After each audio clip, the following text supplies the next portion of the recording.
Bonjour à toutes et à tous, bienvenue sur votre chaîne d'information régionale, l'info en continu, l'info du jour. Et évidemment, on va parler de cette grève dite perlée à la SNCF. Vous le savez, 2 jours de grève tous les 5 jours jusqu'à fin juin pour évoquer ce sujet ô combien polémique. Gilles Laurent, bonjour. Bonjour. Vous êtes le vice-président de la FNOT, la Fédération nationale des associations d'usagers des transports à ce titre. Vous venez donc parler de cette galère pour les usagers. Vous avez pu, vous-même, peut-être, ou en tout cas avoir des remontées depuis hier.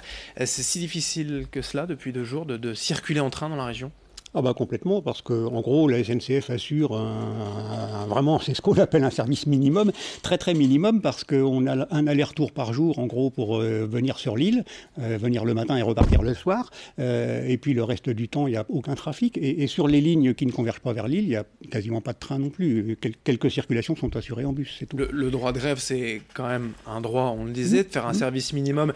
Parfois, on pourrait dire, d'une manière un peu philosophique, que ça irait à l'encontre de ce pouvoir de nuisance et de la grève. On ne peut vraiment pas imaginer un service minimum correct à la SNCF? Si, bien sûr, ce serait possible. D'abord, le gouvernement pourrait, s'il le voulait, réquisitionner des personnes de la SNCF pour assurer un fonctionnement réellement minimum des trains. Aujourd'hui, ce que la SNCF met en place, le terme de minimum n'est pas bon parce que c'est un service prévisible, en fait. Donc, elle fait une circulation de trains prévisible avec des heures, ça permet quand même de savoir quand est-ce qu'il y en a qui roulent, avec le personnel qu'elle a. Et si elle n'a aucun personnel, le service prévisible, ce sera zéro. Alors qu'on peut, s'il y a des réquisitions, par exemple, avoir un service minimum, vraiment, avec un minimum de trains, mais qui n'aura de toute façon rien à voir avec le service normal, qui est déjà lui-même pas toujours très suffisant aux heures de pointe. Si l'ensemble, ou en tout cas une majeure partie des trains circulent quasiment normalement grâce, vous le dites, à ces revendications, le pouvoir de négociation aussi des syndicats sera réduit. Oui, d'accord. Enfin bon, le droit de grève, avoir le droit de grève, c'est une chose, mais les usagers ont aussi le droit à la mobilité et à se déplacer pour aller à leur travail, pour aller à leurs études. Dans un mois, il y aura des examens et des concours qui vont commencer. Et puis, on peut avoir un tas de raisons d'avoir besoin de se déplacer, familial par exemple aussi, et c'est complètement inadmissible de bloquer tout le monde de cette manière-là. Ce type de grève, en plus, on a sorti ce mot, perlé, c'est-à-dire 2 jours tous les 5 jours. C'est trop également, vous pensez? Alors, perler, c'est très poétique. On a l'impression d'enfiler les perles Oui. sur la ficelle chaque semaine, mais au quotidien, bon, d'abord, c'est clair que les 2 jours sur 5, comme vous dites, ils sont pour le coup complètement bloqués, à part quelques exceptions de trains qui roulent. Mais c'est pas pour autant que le service va être normal les 3 autres jours, parce que déjà, il faut remettre en route. Le lendemain de grève, ça se termine à 8 heures. Il faut remettre en route le matériel, il faut remettre en route le personnel, etc. C'est pas instantané. Et en plus, certains syndicats appellent à faire une grève permanente, pas seulement 2 jours sur 5. Sudrail, donc, appelle, lui, à une grève illimitée. Et puis d'autres syndicalistes appellent aussi à désorganiser le service les jours où il pourrait être normal. Par exemple, en faisant une sorte de grève du zèle, en traînant un peu, etc. Vous voyez, ce genre de choses. Donc, il est à peu près certain que ce sera pour les usagers 3 mois de galère continue tous les jours, plus ou moins forte, mais il n'y aura aucun jour de circulation normale dans tout ça. On n'a pas quand même de solutions aujourd'hui qui existent, voilà, le home office ou le télétravail, le Ah bah oui. covoiturage qui permettent de s'en sortir, ça reste Bon, alors compliqué? le covoiturage, c'est un peu une blague parce que alors, je veux bien dans les secteurs vraiment à la campagne où il y a peu de trains, on peut remplacer par quelques voitures si ça se présente bien, d'accord, mais c'est complètement inadapté pour l'accès dans les grandes villes et surtout autour de la banlieue de Paris. On ne peut pas imaginer de remplacer le trafic des trains de la banlieue de Paris par du covoiturage. Il faut arrêter. En plus, les voitures sont bloquées dans le même camp. Donc ça ne peut pas aller. Après, le télétravail, bah oui, ça dépend des métiers. Quand vous êtes infirmière ou quand vous êtes, voilà, vous ne pouvez pas faire du télétravail pour soigner les malades. Et puis ça ne peut pas être tous les jours pendant 3 mois. C'est surtout ça. Parce que les personnes, elles peuvent encore poser un jour de congé. Quand c'est un jour isolé de grève, ça se fait. Ça, il y a des plans, il y a des plans B comme ça. Mais sur 3 mois, c'est impossible. Personne ne peut poser des congés pendant 3 mois, ni faire du télétravail pendant 3 mois d'affilée. Donc c'est vraiment un très très gros souci. Alors vous, donc en tant que fédération des usagers, on l'a compris, vous dénoncez cette forme de grève et vous demandez aussi, vous avez des revendications. On comprend un service minimum, mais aussi directement des dédommagements, en fait, voilà, que les usagers, eh bien, finalement, soient remboursés de leur ticket de train, de leur abonnement aussi directement. Complètement, oui, oui. Nous, on considère que bon, le service n'est pas rendu, clairement. Hein.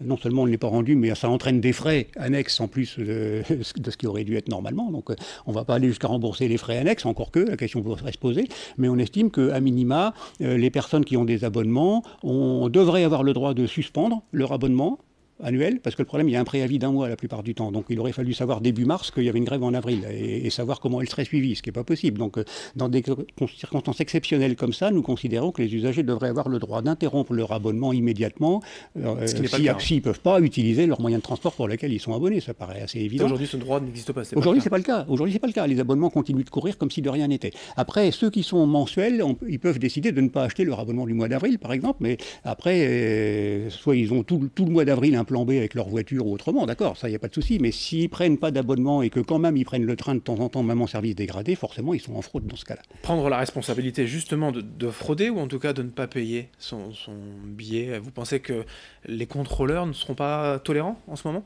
Oh non, il n'y a aucune raison particulière. Je veux dire, il y a certaines associations qui proposent de faire ça, qui éditent sur Internet des abonnements factices, en quelque sorte, un peu rigolos pour mettre sous le nez du contrôleur.